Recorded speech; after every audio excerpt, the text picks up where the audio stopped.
Hello everyone, welcome back to ever study classes. So guys, आज इस lecture में हम डिस्कस करने वाले हैं एंटरप्रेन्योरशिप डेवलपमेंट के प्रीवियस ईयर क्वेश्चंस को।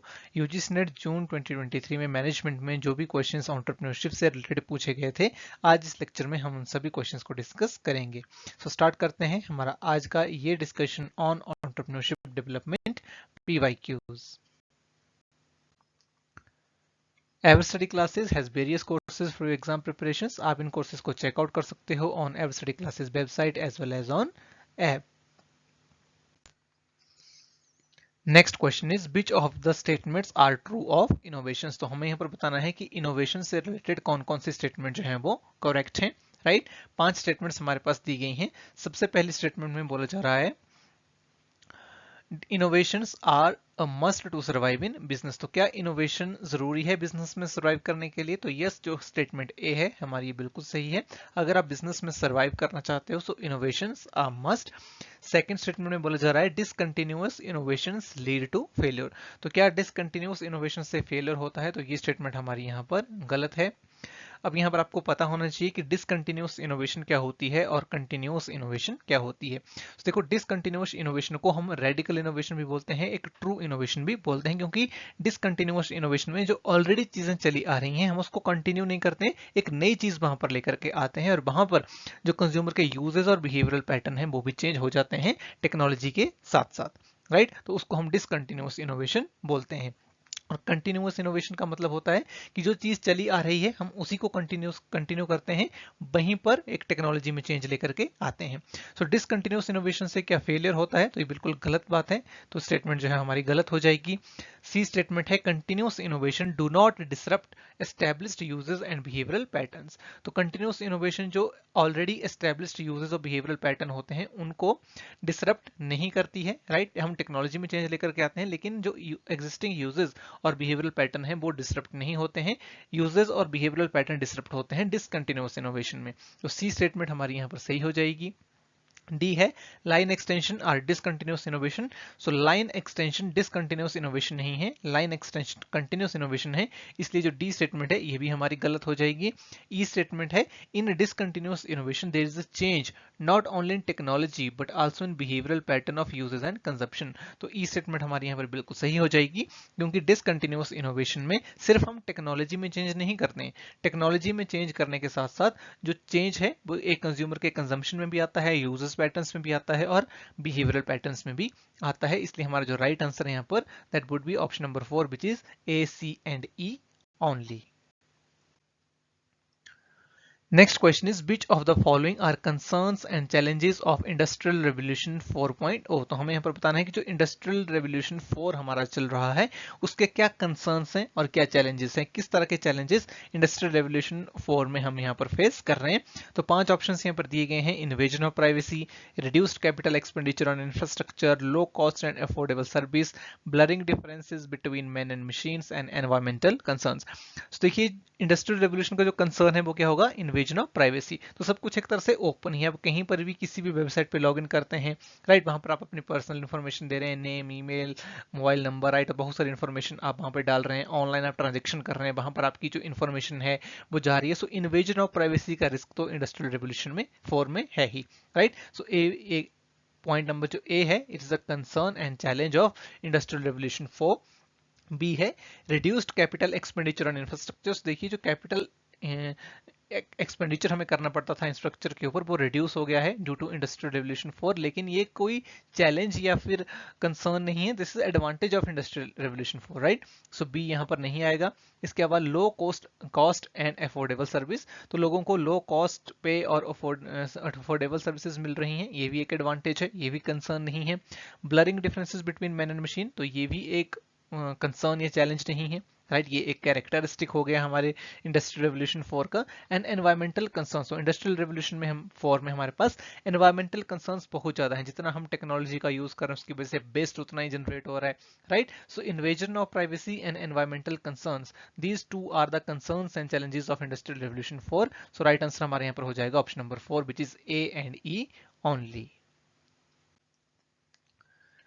नेक्स्ट हमारा असर्शन एंड रीजन का सवाल है। असर्शन में यहाँ पर बोला जा रहा है कि stereotyped and male centred vision discourages some women from participating in business activities that could have a consequence on people who interact with women at community level. तो यहाँ पर बोला जा रहा है कि जो stereotyped and male centred vision होता है वो डिस्करेज करता है वुमेन को in participating the business activities, right. Stereotyped and male centred vision का यहाँ पर मतलब क्या हुआ कि जो ये मान के चल रहा है कि बिजनेस में सिर्फ मेल्स को ही होना चाहिए, मेन को होना चाहिए, वुमेन को नहीं होना चाहिए, तो वो वुमेन को डिस्करेज करता है in from participating in business activities that could have a consequence on people, और जिसका जो इफेक्ट है वो लोगों के ऊपर हो सकता है जो वुमेन के साथ इंटरेक्ट कर रहे हैं एट द कम्युनिटी लेवल। तो ये बिल्कुल सही स्टेटमेंट है, असर्शन हमारी बिल्कुल सही है।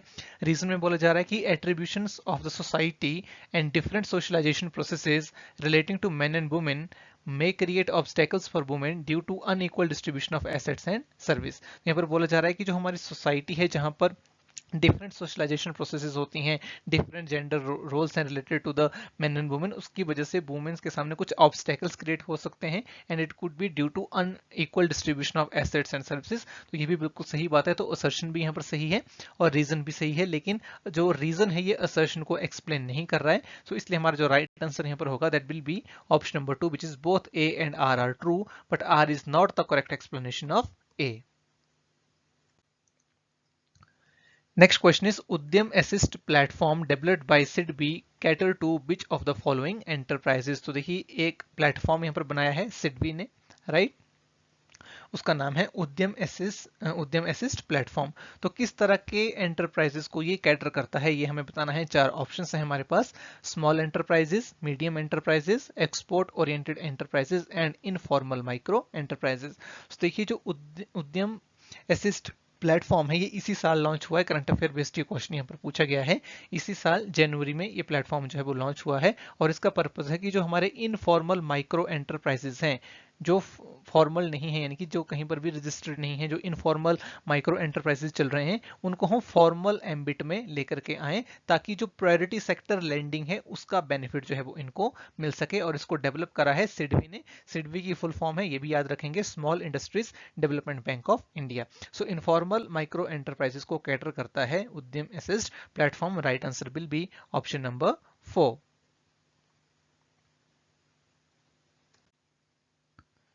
Next question is which of the following enterprises is not eligible for Udyog Aadhaar registration with Ministry of Micro, Small and Medium Enterprises, Government of India। So हमें बताना है कि कौन से एंटरप्राइजेस इन चारों में से एलिजिबल नहीं है for the Udyog Aadhaar registration with the ministry of micro small and medium enterprises. इसके लिए आपको डेफिनेशन पता होनी चाहिए कि माइक्रो स्मॉल और मीडियम एंटरप्राइजेस की डेफिनेशन क्या होती है, राइट। तो ये पहला ऑप्शन दिया गया है कि micro enterprises in manufacturing sector with an investment in plant and machinery of 20 lakhs. Second is small enterprise in manufacturing sector with an investment in plant and machinery of 3.5 crores. Third is small enterprises in service sector with an investment in equipment of 1.5 crores. And fourth is medium enterprises in manufacturing sector with an investment in plant and machinery of 15 crores। तो देखिए यहाँ पर कोई भी option जो है यहाँ पर सही नहीं है क्योंकि यहाँ पूछा गया है कौन सा एलिजिबल नहीं है, लेकिन जो डेफिनेशन से देखिए वो सर्विस और मैन्युफैक्चरिंग सेक्टर की नहीं है, वो चेंज हो गई है, वो आपको यहाँ पर पता होना चाहिए। तो यहाँ पर कोई भी राइट आंसर इस पर्टिकुलर क्वेश्चन का नहीं होगा। But you should know the classification of the micro, small and medium enterprises. So this is the new definition। तो यहाँ पर देखिए manufacturing enterprises and enterprises rendering services, इनको एक साथ ही कर दिया है। अब यहाँ पर अलग से डेफिनेशन नहीं है। तो माइक्रो एंटरप्राइज हम किसे बोलेंगे, जहां पर investment in plant and machinery और equipment not more than 1 crore and annual turnover not more than 5 crore. तो जो प्लांट एंड मशीनरी या इक्विपमेंट में जो इन्वेस्टमेंट है वो 1 करोड़ से ज्यादा नहीं होनी चाहिए और एनुअल टर्नओवर 5 करोड़ से ज्यादा अगर नहीं है तो उसे हम माइक्रो एंटरप्राइज यहाँ पर बोलेंगे। स्मॉल एंटरप्राइज वो होगा जहां पर जो इन्वेस्टमेंट है प्लांट एंड मशीनरी या इक्विपमेंट में वो 10 करोड़ से कम है और एनुअल टर्नओवर 50 करोड़ से नीचे है, यानी कि 10 से 50 के बीच, 10 से नीचे अगर आपकी इन्वेस्टमेंट है और 50 करोड़ के नीचे अगर एनुअल टर्नओवर है तो उसे हम स्मॉल एंटरप्राइज बोलेंगे। और अगर investment in plant and machinery या फिर इक्विपमेंट में ये 50 करोड़ से कम है और जो एनुअल टर्नओवर है वो 250 करोड़ से कम है तो उसे हम मीडियम एंटरप्राइज यहां पर बोलेंगे। This is the new definition and you should remember it. Next question is entrepreneurs in general R dash obsessed and dash balanced. तो यहाँ पर बोला गया है कि एंटरप्रेन्योर्स इन जनरल क्या ऑब्सेस्ड होते हैं और क्या बैलेंस्ड होते हैं। ऑप्शंस हैं opportunity and leadership, second is innovation and risk, third is creativity in innovations and fourth is profit and creativity. तो देखो इस क्वेश्चन का जो हमारा राइट आंसर है वो हो जाएगा option number 1 which is opportunity obsessed and leadership balanced. Right, so entrepreneurs in general R opportunity obsessed and leadership balanced, ये एक डेफिनेशन के हिसाब से यहाँ पर बोला गया है। So right answer will be option number 1। तो देखिए यहाँ पर ये कुछ इंपॉर्टेंट डेफिनेशंस हैं एंटरप्रेन्योर्स की जो आपको पता होनी चाहिए, उनकी कोर कैरेक्टरिस्टिक भी पता होनी चाहिए क्योंकि इस तरह का क्वेश्चन जो है वो एग्जाम में पूछा जाता है। तो सबसे पहले कंप्यूटर 1934 में इन्होंने कहा कि एंटरप्रेन्योर क्या है, एक इनोवेटर है who implements entrepreneurial change within markets where entrepreneurial change has 5 manifestation. तो 5 तरह की इनोवेशन इन्होंने बताई। इंट्रोडक्शन ऑफ ए न्यू और इम्प्रूव्ड गुड, एक नया प्रोडक्ट, या फिर introduction of a new method of production, opening of a new market, या तो नया मार्केट आप लेकर के आइए, exploitation of new source of supply, या फिर carrying out of new organization and industry. तो अगर ये 5 इनोवेशन जो हैं अगर हैं एक पर्टिकुलर एंटरप्राइज में तो उसको आप इनोवेशन बोलेंगे। और जो कोर कैरेक्टरिस्टिक्स यहाँ पर एंटरप्रेन्योरशिप की बताई गई इस कंप्यूटर द्वारा दैट इज इनोवेटर। राइट, इसके अलावा मैक्लेलैंड ने भी डेफिनेशन दी। इन्होंने कहा कि the entrepreneur is a person with a high need for achievement, कि एंटरप्रेन्योर जो होता है वो क्या होता है, person with a high need for the achievement, and the need for achievement is directly related to the process of entrepreneurship. Entrepreneur is energetic, moderate, risk taker. तो यहाँ पर जो कोर कैरेक्टरिस्टिक्स हैं वो है high achiever, risk bearer and dedicated. इसके अलावा एक और डेफिनेशन देखिए यहाँ पर किजनर द्वारा दी गई। इन्होंने कहा कि the entrepreneurs recognise and act upon market opportunities, the entrepreneurship essentially an arbitrageurs. तो इन्होंने एंटरप्रेन्योर को एक आर्बिट्रेजर बताया यहाँ पर।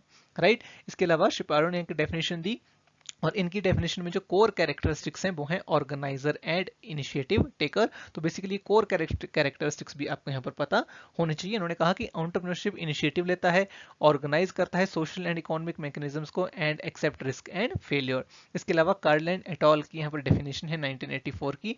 इन्होंने स्ट्रेटेजिक थिंकर यहाँ पर एंटरप्रेन्योर्स को बताया। Right, they said that entrepreneurs are characterized by innovative behaviour, right, and they employ strategic management practices in business. इसके अलावा केओ एंड स्टेवेंसन की यहाँ पर डेफिनेशन है। इन्होंने वैल्यू क्रिएटर और अपॉर्चुनिटी अवेयर यहाँ पर एंटरप्रेन्योर्स को बताया। इन्होंने कहा कि जो एंटरप्रेन्योर है वो वैल्यू यहाँ पर क्रिएट करता है through recognition of business opportunities. इसके अलावा टिमन्स एंड स्मिले ने यहाँ पर एक डेफिनेशन दी 2008 में जहां से ये क्वेश्चन पूछा गया था। इन्होंने बताया कि एक जो एंटरप्रेन्योर है वो लीडर है, होलिस्टिक है, परसिस्टेंट है एंड कमिटेड है। और उन्होंने कहा कि entrepreneurship is a way of thinking, reasoning and acting that is opportunity obsessed and holistic in approach and leadership balanced. Opportunity obsessed का मतलब है कि वो अपॉर्चुनिटीज को फाइंड आउट करता है, उनको एक्सप्लॉइट करता है, और लीडरशिप बैलेंस्ड का मतलब है वो एक बैलेंस अपने लीडरशिप स्टाइल में लेकर के चलता है और फ्लेक्सिबल होता है। Next question is the major problems faced by rural entrepreneurs are। Rural entrepreneurs कौन कौन सी मेजर प्रॉब्लम्स फेस करते हैं ये हमें यहाँ पर बताना है। तो देखिए 5 ऑप्शंस दिए गए हैं। सबसे पहले बोला जा रहा है rate of interest charged by commercial bank is too high. तो देखिए जो rate of interest commercial bank charge करते हैं वो बहुत ज्यादा हाई भी नहीं है, तो इसको आप एक मेजर प्रॉब्लम नहीं बोल सकते हैं। सो ए यहाँ पर देखिए नहीं आएगा। Second is inability to market their products and services. Yes, this is a problem in rural areas. Rural entrepreneurs ये problem face करते हैं कि एक market उनको नहीं मिल पाता है to market their product and services. इसके अलावा है lack of comprehensive training on required skills. Yes, उन्हें training भी नहीं मिल पाती है related to the entrepreneurship. So this is also a problem. Inability to handle cultural issues, and E is difficulty in opening bank accounts due to lack of documents. So okay, inability to handle cultural issues. तो ये भी कोई problem नहीं है, inability to handle cultural issues and difficulties in opening bank accounts due to lack of documents. देखिए documents तो generally लोगों के पास होते ही हैं, so this is not a major problem. So यहाँ पर राइट आंसर इस क्वेश्चन का हमारा हो जाएगा option number C which is B and C only. Right answer would be option number 3। So ये था हमारा आज का लेक्चर जिसमें हमने एंटरप्रेन्योरशिप डेवलपमेंट के प्रीवियस ईयर क्वेश्चंस को डिस्कस किया। आई होप आपको ये लेक्चर काफी पसंद आया होगा, आपने यहाँ से बहुत कुछ सीखा होगा। Thanks for joining, wish you all the very best.